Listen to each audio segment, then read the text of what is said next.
আসসালামু আলাইকুম। দেখেন আমাদের ছেলের কাছে 100 টাকা আছে। 100 টাকা দিয়ে কি করে দেখেন। 100 টাকা দিয়ে কি করবি?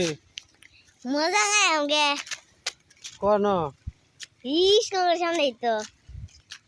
কি মজা খাইবি? আর কি জায়গাইতাম মজা খাইব বুঝছেন।